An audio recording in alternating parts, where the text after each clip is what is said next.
Continuing with the asexual reproduction in plants, we are talking about the budding. You can see here, budding is a process through which a bud has been produced. How a bud has been produced? First, the nucleus is going to produce its replica, means replication of the nucleus is taking place. It produces one more nuclei.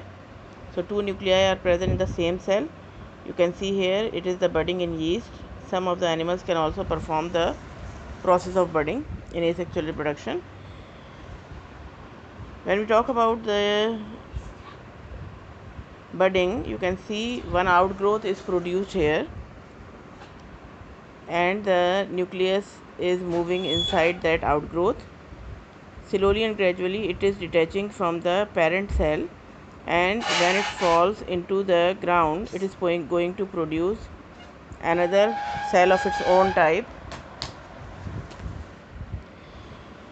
In this way, a new plant, a new yeast cell, or a new animal can be produced. This is a process of asexual reproduction which is known as budding with the help of bud formation, and slowly and gradually it grows in its actual size. When we talk about the second one, example of asexual reproduction, as I told you, in vegetative reproduction, potato plant is producing tuber underground. You can see eye of the potato is producing buds, and these birds slowly and gradually under the ground they are spreading their network, and at the tip of the branches they are growing they are known as tubers, and in this way this is known as vegetative propagation or vegetative reproduction. Another example, as I told you earlier, that it is the example of runners in strawberry. How runners are the horizontal uh, stems which are producing and running on the ground, and wherever they are producing a tuft of roots here under the ground, and over the ground they are producing the some of the leaves. In this way they are producing a network under the ground.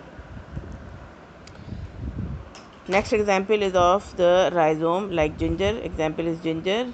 Example of rhizome is ginger. You can see this stem is growing underground, and how they are producing their rhizome under the ground and growing horizontally. This is another network which is known as runner, and it is a way of producing asexually. When we talk about the sexual reproduction in plants, sexual reproduction means with the help of gametes.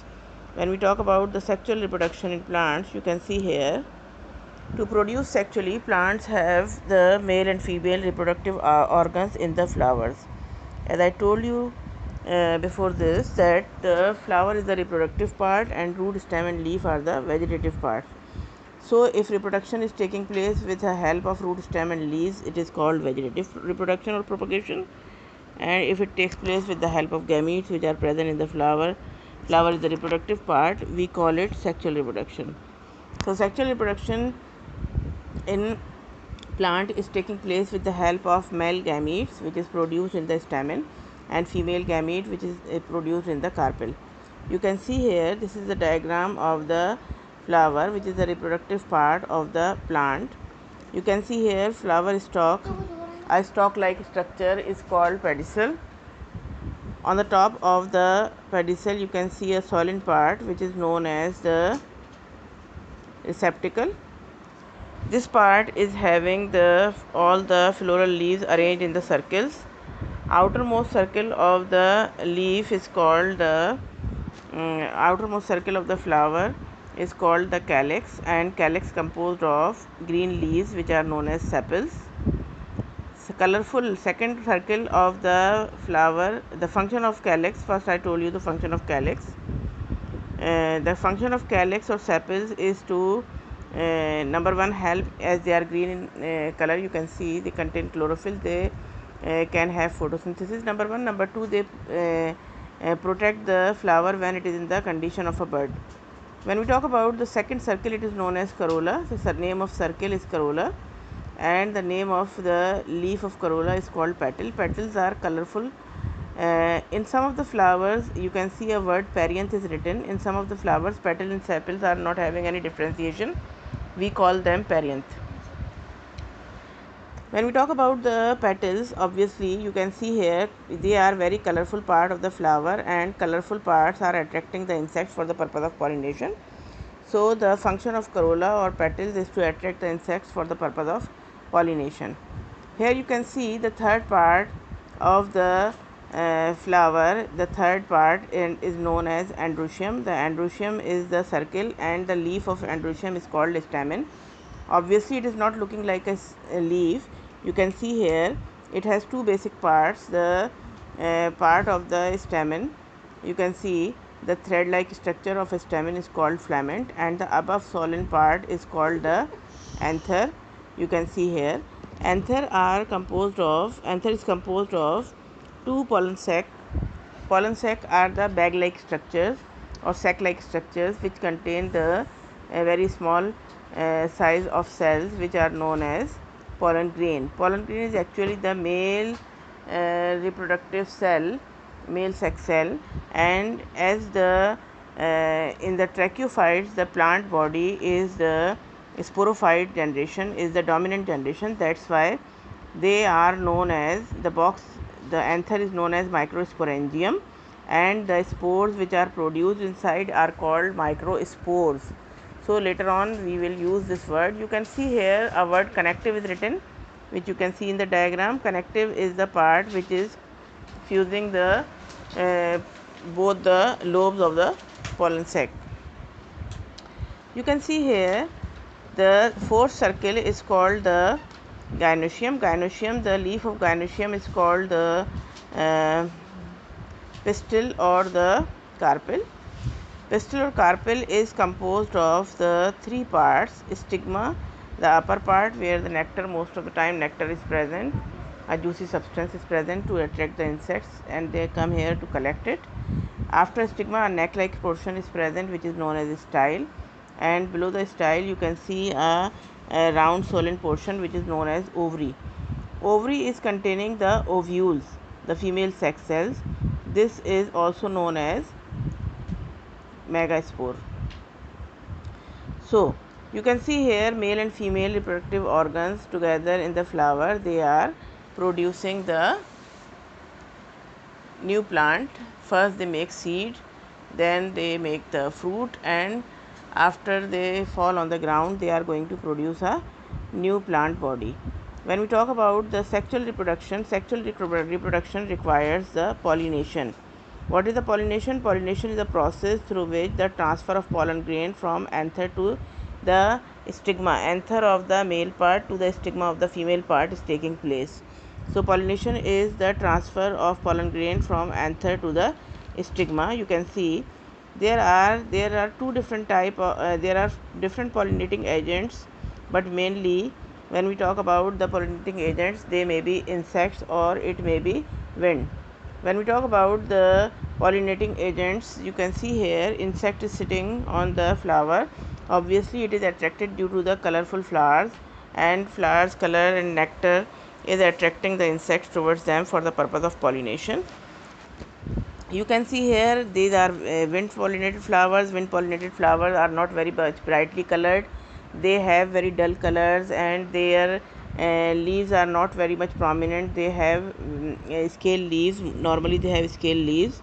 And why? What is the purpose? Why? Because with the help of wind they can have easily the pollination. They don't need to attract the insects towards them for the purpose of pollination. When we talk about the difference in between the insect pollinated and the wind pollinated flowers, you can see here the insect pollinated and the wind pollinated flowers have certain differences. Number one, insect pollinated flowers are large and colorful. Their petals have guidelines, means their petals have are showing the guidelines through which they have nectar guide through which the plants insects are going to insert their mouth parts and collect the nectar from them. They have a scent, they have a good fragrance and scent which attracts them towards the which attract the insects towards the flower. They have a nectar on which the insects feed. They have juicy nectar which is a very sweet substance through which they feed on them. They have a sticky stigma for pollen grains to stick on it. The female and male organs are enclosed in a flower. You can see here that the word is written enclosed. Enclosed means male and female parts are inside the flower, not hanging outside. Why? Because they don't need to have the touch of wind, and the insects have special mouth parts to feed on the nectar. That's why if they are inside the flower and enclosed inside and deep inside the flower, there is no problem for the insects to feed on the nectar. Pollen grains are larger with spikes to hold on insect's body.